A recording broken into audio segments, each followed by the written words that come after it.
अभी हम देखेंगे electric field due to dipole on axial point.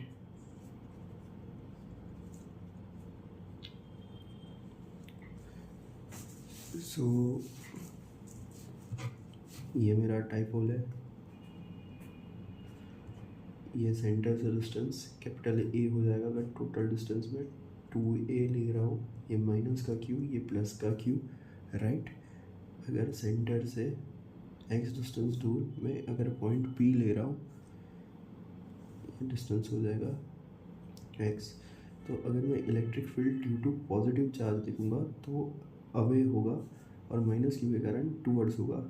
Again क्योंकि अगर पॉइंट P का हम माइनस क्यू से डिस्टेंस देखें तो वो ज़्यादा होगा कंपेयर टू दिस वाला, तो जो पॉजिटिव चार्ज के कारण इलेक्ट्रिक फील्ड का मैग्नीट्यूड होगा वो ग्रेटर होगा compare to this one, right. Net direction इस तरफ आ जाएगी, मतलब कि in the direction of dipole. अगर मैं ई पी नेट की बात करूँ तो ये आ जाएगा K Q by under root x minus A का स्क्वायर, जो कि पॉजिटिव चार्ज के कारण होगा क्योंकि ये डिस्टेंस कितना हो जाएगा, अगर पूरा यहाँ से x है तो ये x माइनस ए हो जाएगा और ये हो जाएगा x प्लस ए माइनस के क्यू बाय एक्स प्लस ए का स्क्वायर। इधर माइनस इसलिए किया क्योंकि इसकी डायरेक्शन अपोजिट है, राइट। अगर के क्यू को मैंने कॉमन ले लिया, अंदर बच जाएगा x माइनस ए का स्क्वायर माइनस एक्स प्लस ए का स्क्वायर। एलसीएम लेने के बाद ये अपने पास आएगा के क्यू एक्स स्क्वायर प्लस ए स्क्वायर प्लस 2xa माइनस का एक्स स्क्वायर प्लस ए स्क्वायर माइनस का 2xa, राइट। नीचे आ जाएगा x square minus A square का होल स्क्वायर, राइट। अगर मैंने ब्रैकेट को ओपन किया तो एक्स स्क्वायर ए स्क्वायर कट जाएगा और ये 4xa हो जाएगा, तो ये आ जाएगा हमारे पास K Q into 4xa upon x square minus A square का स्क्वायर। अगेन जो x होगा will be very much greater than a, right. तो यहाँ पे इसको हम नेगलेक्ट कर सकते हैं, ये आ जाएगा K Q into 4xa upon x का x की पावर 4। अगर ये 4 को काटेंगे तो ये क्यूब हो जाएगा और ये आएगा 4k3a अपॉन एक्स का क्यूब, राइट। अगर हम डाइपोल मूवमेंट की बात करें तो वो कितना हो जाएगा 2a इंटू क्यू, तो इधर मैं लिख सकता हूँ 2kp अपॉन एक्स का क्यूब, राइट। अगर हम डायरेक्शन की बात करें ई पी नेट के डायरेक्शन की तो ये टुवर्ड्स द पी डायरेक्शन है, राइट। अगर हम कोई भी एंगल पे देखेंगे इलेक्ट्रिक फील्ड की वैल्यू, मतलब कि अगर ये मेरा डाइपोल है, राइट। डाइपोल को हम ऐसे अभी एरो से रिप्रेजेंट करेंगे और एक थीटा है और ये डिस्टेंस अगर मैं r ले लूँ, राइट, तो इलेक्ट्रिक फील्ड की इस पॉइंट P पे वैल्यू क्या है कि कैसे सॉल्व कर सकते हैं। तो जो डाइपोल है वो अगेन एक वेक्टर क्वांटिटी है, तो हम उसके कंपोनेंट्स अगर ले लें, मतलब कि अगर ये P है तो ये हमारा हो जाएगा P cos थीटा और ये हो जाएगा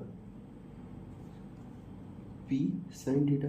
अगर P cos थीटा के कारण पॉइंट P पे देखेंगे तो वो कैसा होगा, एक्सियल होगा और उसकी डायरेक्शन ऑल्सो हम इसको डाइपोल 1 ले लेते हैं, इसको डाइपोल 2 ले लेते हैं। डाइपोल 1 के कारण डायरेक्शन आ जाएगी हमारी E1 की डायरेक्शन ऐसी, और 2 के कारण जो 2 की डायरेक्शन है उसके अपोजिट साइड लगेगा, मतलब कि इस तरफ, राइट। अभी हम मैग्नीट्यूड्स भी निकाल लेते हैं, तो अगर P1 के कारण देखेंगे तो वो कौन सा होगा, एक्सियल होगा या फिर इक्वेटोरियल, एक्सियल होगा, राइट। तो एक्सियल की कितनी आ रही थी, एक्सियल का आ रहा था 2kp बाय एक्स क्यूब, तो ये हो जाएगा 2kp अपॉन, अभी डायरेक्शन तो हमने ऑलरेडी निकाल के रखी है तो फिर सिर्फ मैग्नीट्यूड्स ही निकालते हैं, अपॉन एक्स की जगह आ जाएगा आर क्यूब। E2 की बात करें तो ये आ जाएगा kp upon r cube, right. अगर ये एक्स एक्सिस के साथ थीटा बना रहा है तो E1 भी थीटा बनाएगा, राइट। ई नेट इन दोनों के बीच में कहीं पे आएगा जो कि होगा वेक्टर सम से। अगर मैं इसको थोड़ा जूम करूँ तो ये कैसा दिख रहा है, E1 इस तरफ, E2 एग्जैक्टली उसके परपेंडिकुलर होगा और ई नेट इन दोनों के बीच में आएगा। E1 की अगर हम डायरेक्शन देखें तो ये हो जाएगी थीटा फ्रॉम एक्स एक्सिस, और इसको अगर मैं मान लूँ अल्फ़ा, तो अल्फ़ा की वैल्यू कितनी आएगी, अल्फ़ा की वैल्यू कितनी आएगी, तो ये E2 को मैं उठा के इधर रख सकता हूँ, ये परपेंडिकुलर होगा ये वाला, तो मैं उसको उठा के इधर रख सकता हूँ, ये भी E2 होगा और ये E1 है, तो 10 अल्फ़ा की वैल्यू हो जाएगी अपोजिट अपॉन एडजेसेंट। E2 हमारे पास है KP/R³ अपॉन 2KP/R³, राइट। तो ये आ जाएगा। और ऑल्सो ये जो P जो हमने लिए है यहाँ पे, ये P की जगह P sin थीटा आएगा क्योंकि हम इसके कारण ले रहे हैं, और इधर P cos थीटा आएगा क्योंकि ये इलेक्ट्रिक फील्ड इसके कारण हमने ली है, राइट। तो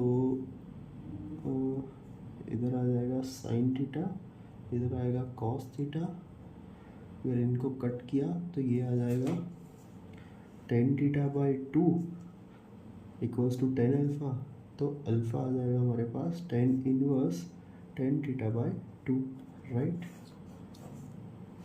तो E1 से ई नेट की डायरेक्शन अल्फ़ा एंगल ऊपर की तरफ होगा, तो अगर एक्स एक्सिस से ई नेट की एंगल निकालना है तो वो हो जाएगा अल्फ़ा प्लस थीटा, राइट। अभी ई नेट का मैग्नीट्यूड अगर निकालना है हमको तो वो हो जाएगा √E1 का स्क्वायर प्लस E2 का स्क्वायर, तो ये हो जाएगा 2KP/R³ cos थीटा का square plus KP/R³ sine theta का स्क्वायर, राइट। यहाँ से हम KP/R³ को बाहर निकाल सकते हैं रूट के, ये अंदर हो जाएगा 4 cos square theta plus sine square theta. अभी एक साइन स्क्वायर और एक cos स्क्वायर मिला के 1 हो जाएगा और 3 cos स्क्वायर बच जाएगा, तो ये आएगा 1 + 3 cos स्क्वायर थीटा।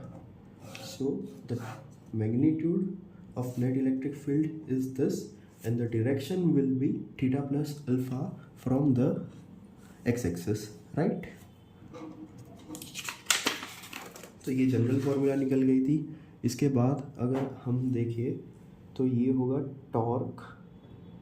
तो torque and energy will be the 2 last topics of this video. तो torque due to dipole in uniform electric field, right. मतलब कि अगर यूनिफॉर्म इलेक्ट्रिक फील्ड है तो उसके कारण टॉर्क की वैल्यू क्या आएगी।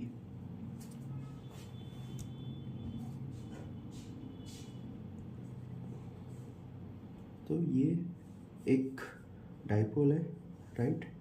इलेक्ट्रिक फील्ड कांस्टेंट है, उसकी डायरेक्शन इस तरफ है। अगर इसको मैं पॉजिटिव चार्ज क्यू मानूँ, इसको नेगेटिव चार्ज क्यू मानूँ, तो इस तरफ क्यू ई फोर्स लगेगा और इस तरफ क्यू ई फोर्स लगेगा, राइट। मैंने डायरेक्शंस दे दिए पॉजिटिव और नेगेटिव के हिसाब से, और मैग्नीट्यूड दोनों का क्यू ई रहेगा। अगर यहाँ पे मैं एफ नेट देखूँ तो वो कितना आएगा, 0 आएगा। क्यों? क्योंकि सीधा मतलब जो आगे वाला फोर्स है वही पीछे वाले फोर्स के बराबर है, एफ नेट की वैल्यू आ जाएगी 0। लेकिन ये इक्विलिब्रियम में रहेगा, तो उसके लिए हमें चेक करना पड़ेगा कि इसका टाउ नेट मतलब कि टॉर्क भी 0 है कि नहीं, राइट। अगर वो चेक करना है तो पहले तो अगर इसको रोटेट होना है तो वो रोटेट होने की टेंडेंसी कौन सी होगी, सेंटर ऑफ मास के अलोंग, राइट। अगर ये कहीं पे भी हमने इसको हिंज नहीं किया हुआ तो ये अगर पूरा 2a है तो ये a हो जाएगा और ये थीटा एंगल है, राइट। तो अगर मैं टॉर्क देखूँ ऊपर वाले के कारण, ऊपर वाले पॉइंट पे, तो ये इस तरफ लगेगा, राइट। QE क्रॉस A हम करते हैं, right, q E cross r. तो टाउ आ जाएगा हमारे पास ऊपर वाले के कारण क्यू ई ए, और अगर ए के मैं कंपोनेंट्स लूँ तो ये ए कॉस थीटा आ जाएगा, ये ए साइन थीटा आ जाएगा। तो ए साइन थीटा वाला परपेंडिकुलर होगा क्यू ई के, तो ये आएगा क्यू ई ए साइन थीटा, राइट। लेकिन ये तो सिर्फ ऊपर वाले का है, अगर नीचे वाले का भी देखेंगे तो वो सेम डायरेक्शन में, मतलब ये इसको इस तरफ घुमाने का ट्राई कर रहा है, ये भी इसको इस तरफ घुमाने का ट्राई कर रहा है, तो ये कपलिंग टॉर्क है। तो अगर टाउ नेट की मैं बात करूँ तो 2QE A साइन थीटा आएगा, राइट। अगर मैं डायरेक्शन ऑफ द टॉर्क देखूँ तो वो कौन सी होगी, राइट हैंड थंब रूल से इनसाइड द प्लेन आएगी, राइट। अगर मैं P की डायरेक्शन देखूँ तो वो इस तरफ आ जाएगी। अगर मैं P क्रॉस E करूँ तब भी सेम डायरेक्शन आ रही है जो टाउ की डायरेक्शन है। तो यहाँ से हम टाउ नेट को तो पहले लिख सकते हैं 2Q इंटू ए को हम P लिख सकते हैं into E into sine theta, और टाउ नेट को हम ये भी लिख सकते हैं P क्रॉस E, राइट। इसके बाद हम देखेंगे potential energy of dipole in uniform electric field. तो यहाँ पे अगर हम देखें तो स्टार्टिंग में डाइपोल ऐसे था, इलेक्ट्रिक फील्ड ऐसे था, और ये घूम के इस तरफ आ गया, ये सेकंड वाली पोजीशन है, राइट। ये θ2 है, ये θ1 है। अगर हम देखें थीटा की डायरेक्शन तो वो इस तरफ है, राइट, और टॉर्क की डायरेक्शन भी इनसाइड द प्लेन आ रही है। तो अगर मैं टाउ डी थीटा करूँगा तो ये पॉजिटिव आएगा और ये होगा वर्क डन के बराबर। अगर टाउ की हम बात करें तो ये हो जाएगा PE sine theta, right, PE sine theta, और फिर हम डॉट करते हैं डी थीटा वर्क डन निकालने के लिए, राइट। अगर हम यहाँ पे देखें तो स्टार्टिंग में वो θ1 पोजीशन पे था, फाइनली वो θ2 पे आया, राइट।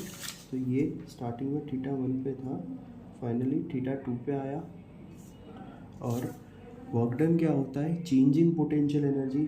तो final potential energy minus initial potential energy, तो मैं इसको लिख सकता हूँ U θ2 minus U θ1 equals to PE sine theta D theta, θ1 से θ2।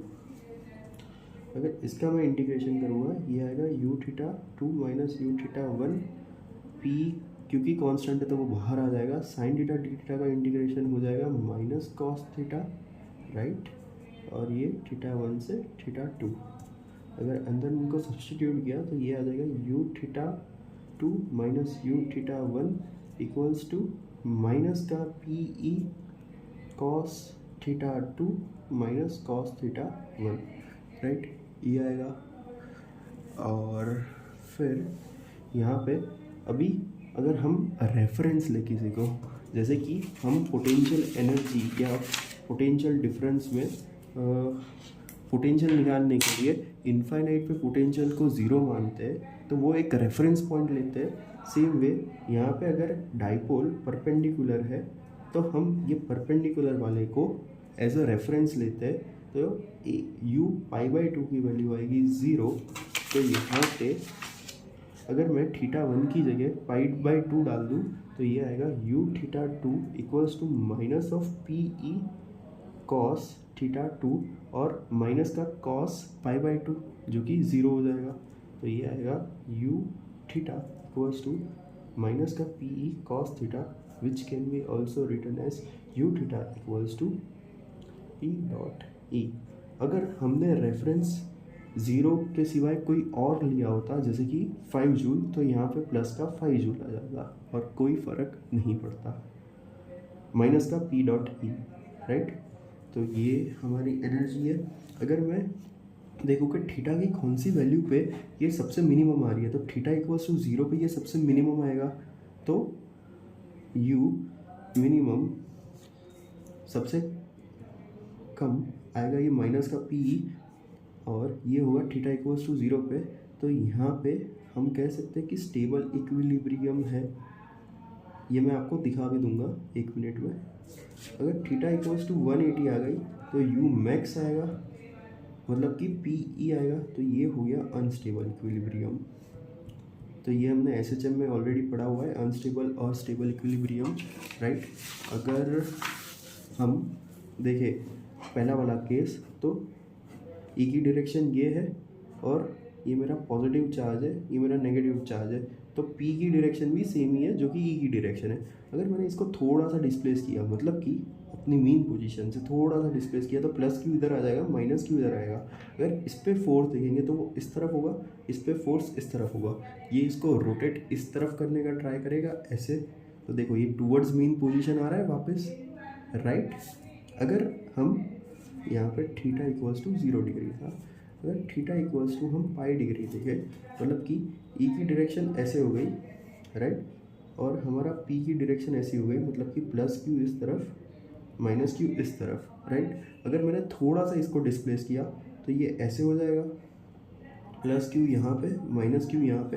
अगर इस पर फोर्स देखेंगे तो वो इस तरफ और इस पे इस तरफ, तो ये मेन पोजीशन के टूवर्ड्स नहीं आ रहा, उसके अपोजिट तरफ जा रहा है, इसलिए ये है अनस्टेबल इक्विलिब्रियम, राइट। और ये था स्टेबल इक्विलिब्रियम।